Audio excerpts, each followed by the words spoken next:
우리는 여태 소금에 대해 속고 있었다. 우리 몸을 흘러다니는 물은 소금물이다. 그래서 피와 땀, 눈물 모두 짜다. 분비물뿐 아니라 뼈와 살, 혈액에도 소금이 들어있다. 소금은 인체의 구성 성분이면서 조직과 조직, 혈액과 세포, 뇌와 신경을 두루 연결하는 데 필수 성분이다. 논란의 여지 없이 살기 위해선 소금이 반드시 필요하다. 소금이 없으면 숨을 쉴 수도 근육을 움직일 수도 없고 영양분을 소화시킬 수도 몸이 음식을 받아들일 수도 배설을 제대로 할 수도 없다. 호흡도 체온 조절도 안 된다. 그럼 왜 의사들은 소금을 처방하지 않는 걸까? 방식은 다르지만 이미 오래전부터 병원에서는 소금을 쓰고 있다. 사실 소금을 가장 많이 쓰는 곳이 바로 병원이다. 먹어서 보충하는 방식이 아니라 정맥에 직접 주사하는 방법으로 아픈 사람이 병원을 찾을 때 가장 많이 맞는 수액이 바로 생리식염액, 즉 소금물이다. 기초 수액은 특별한 약물이 들어있는 것이 아니라 염화나트륨 용액이다. 용도에 맞춰 포도당이나 아미노산 등 영양분을 첨가해 제조하지만 기본은 염화나트륨 용액이다. 수액을 맞고 난 뒤 기운이 나고 컨디션이 회복되는 것은 수액 안에 있는 특별한 약물 때문이 아니다. 수분과 체액이 보충되고 혈액순환이 고루되어 피가 잘 통하고 기분, 즉 기체, 분할이 좋아지기 때문이다. 수액 자체로 어떤 약이 작용을 해서라기보다 전해질과 나트륨 농도가 맞아 피가 돌면서 노폐물을 짜내고 독소가 배출되어 생기를 되찾는 것이다. 세상에 똑같은 몸은 없다. 소금에 대한 오해를 풀고 충분히 섭취하면 놀라운 변화를 경험하게 된다. 염증이 없어지고 피부가 좋아지고 통증이 사라지고 피로가 풀리고 머리숱이 많아지고 변비와 설사가 없어지고 속이 편안해지고 숙면을 취하게 되고 혈당이 조절되고 체력이 좋아진다. 신체적 변화만 있는 것이 아니다. 머리가 맑아지고 집중력과 판단력, 기억력이 좋아져 학습 능력과 업무 능력이 향상되고 부정적이던 성격이 긍정적이 되고 불안증이 없어지고 급한 사람이 느긋하고 여유 있는 성격으로 바뀌는 등 정신적 변화도 나타난다. 이쯤 되면 소금이 무슨 만병통치약이라도 되느냐고 할 수도 있겠다. 당연한 이야기지만 소금은 만병통치약이 아니다. 만병통치약이 아니든 만병의 근원도 아니고 건강을 해치는 원흉 역시 아니다. 어떤 식품이나 물질도 그것 자체로 약이거나 독인 것은 없다. 얼마나 먹느냐, 즉 양의 문제이고 다른 식품이나 물질과의 균형관계의 문제다. 소금 속 나트륨이 문제라면 나트륨 섭취량만 따져서는 알 수가 없다. 나트륨 섭취량만 따로 떼놓고 볼 것이 아니라 나트륨 흡수 배출과 관련 있는 물 섭취량, 칼륨이나 카페인 등의 섭취량이 얼마나 되는지를 함께 살펴봐야 한다. 어떤 물질이든 그것만 단독으로 떼놓고 분석하는 것은 의미가 없다. 맥락을 알아야 본질이 보인다. 이런 변수들을 모두 감안해 아주 정밀하게 그룹별 소금 섭취량의 통계를 냈다고 하더라도 여전히 중요한 문제 한 가지가 남는다. 그 소금 누가 먹느냐이다. 이는 소금과 관련된 논란에서 가장 중요하지만 항상 빠져있는 핵심 질문이다. 소금 자체는 독도 약도 아니다. 그 소금과 만날 몸, 그 소금과 상호작용을 일으킬 사람을 봐야 한다. 5g은 어떤 사람에게는 충분할 수 있어도 어떤 사람에게는 턱없이 부족한 양이다. 소금 1티스푼만 먹어도 속이 울렁거리고 구토를 하는 사람들이 있는가 하면 3티스푼을 먹어도 전혀 문제가 없고 오히려 컨디션이 좋아지는 사람들도 있다. 특히 몸에 염증이 있을 때는 5티스푼을 먹어도 전혀 거부감 없이 먹히면서 염증과 통증이 사라지는 경험을 한다. 같은 소금이라도 필요하지 않은 사람이 지나치게 먹으면 독이 될 수 있지만 필요한 사람에게는 대체 불가능한 약이 될 수 있다. 소금의 힘, 음식의 간이 짭조름해야 소화도 잘 된다. 음식에 소금을 많이 쓰는 것은 단순히 오래 저장하기 위해서만이 아니다. 과거에는 냉동냉장 기술이 발달하지 않아서 소금을 썼다고 하지만 집집마다 냉장고가 몇 대씩 있는 지금도 사람들은 여전히 간장, 된장, 장아찌 같은 염장식품을 먹는다. 소금의 삼투압 작용은 수분은 빼내고 적당한 염도를 배게 한다.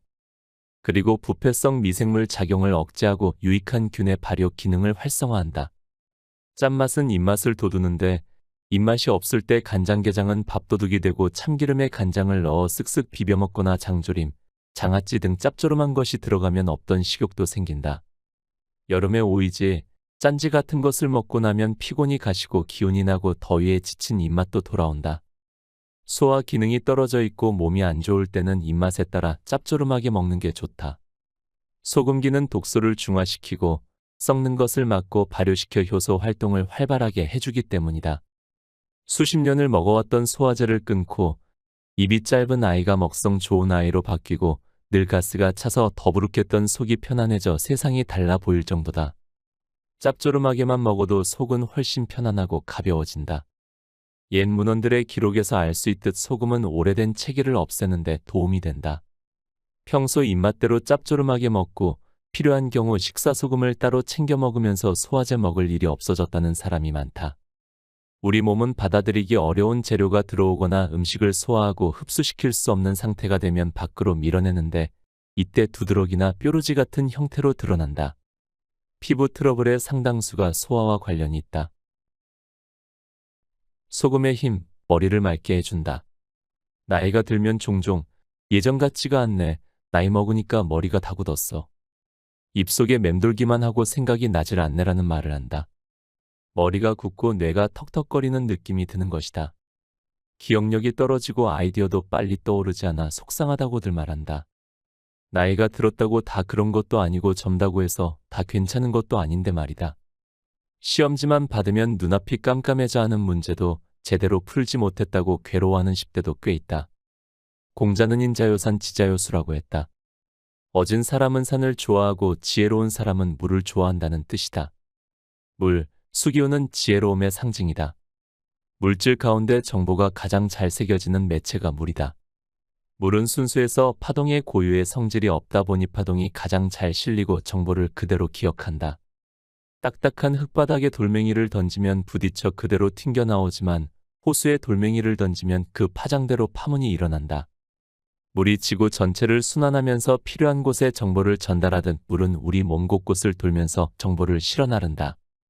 소금과 물은 머리를 말랑말랑하게 만들어준다.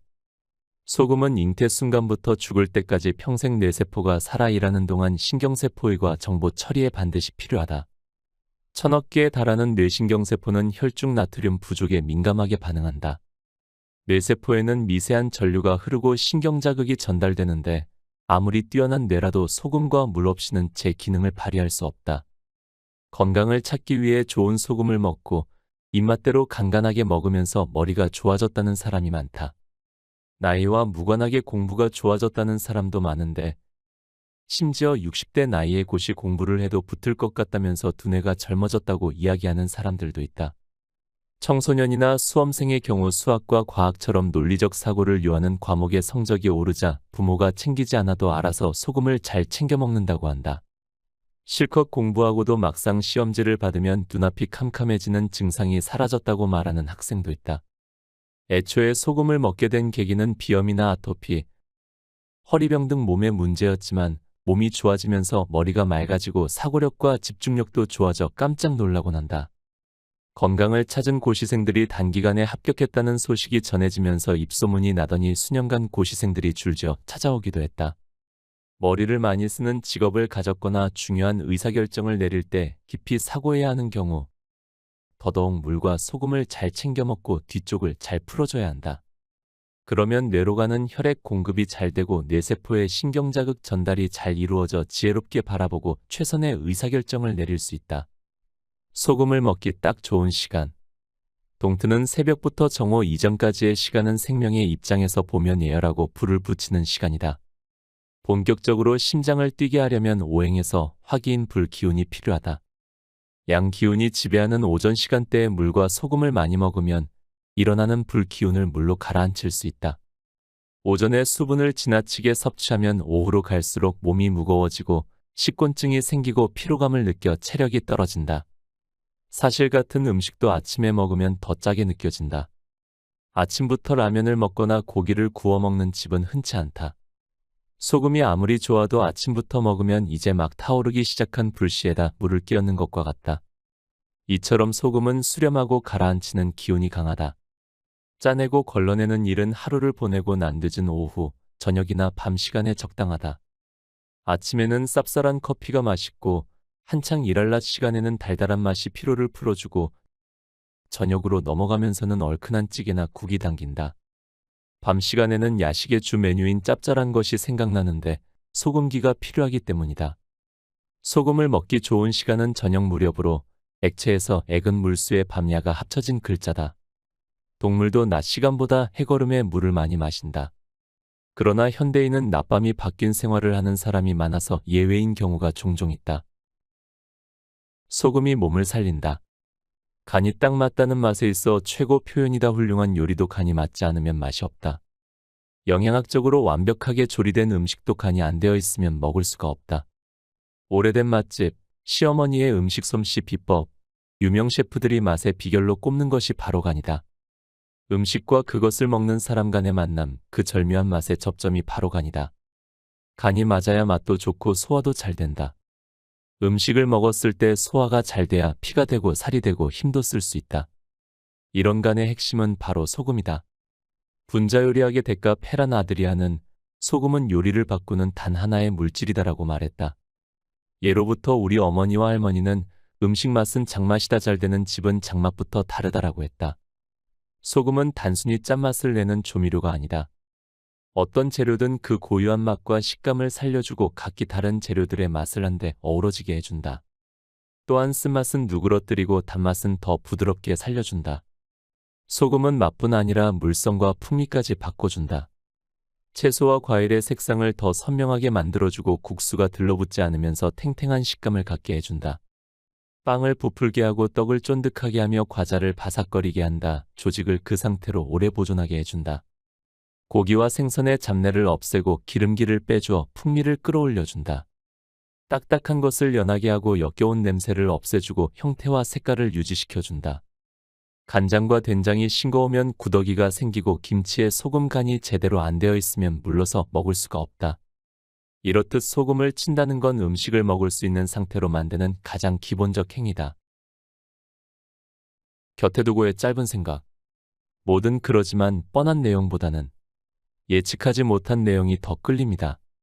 이번 책은 저에게 그런 존재였습니다. 보통 소금은 최대한 적게 먹는 게 좋고 때로는 안 먹는 게 좋다고 생각했습니다. 대중적인 시선이나 언론에서 들었던 이야기로 소금에 대한 인식이 만들어졌습니다. 실제로 생활에서도 반찬을 최대한 싱겁게 먹고 간이 많이 된 음식을 먹을 때는 스스로 불안감도 있었습니다. 하지만 책 짠맛의 힘에서는 이에 동의하지 않습니다. 그 이유는 사람의 몸은 저마다 다른 특징이 있기 때문이죠. 그 다른 특징을 가진 사람도 날마다 몸에서 요구하는 게 다릅니다. 다시 말해서 소금이 더 필요한 사람이 있고 소금이 더 필요한 날이 있습니다. 이 점을 무시한 채 무조건 소금을 적게 먹어야 한다는 인식은 건강에 위험할 수 있는 편견입니다. 소금은 염증을 가라앉히고 소화를 도와주고 혈기가 돌게 도와줍니다. 자신의 몸에 이상이 있을 경우 소금이 덜 필요한지 더 필요한지를 판단하는 것이 중요합니다. 건강한 몸이 건강한 마음을 낳습니다. 오늘도 건강한 하루를 보내시길 바랍니다. 오늘 곁에 둘 문장은 음식을 먹었을 때 소화가 잘 돼야 피가 되고 살이 되고 힘도 쓸 수 있다. 입니다. 오늘도 함께 해주셔서 감사합니다. 책 짠맛의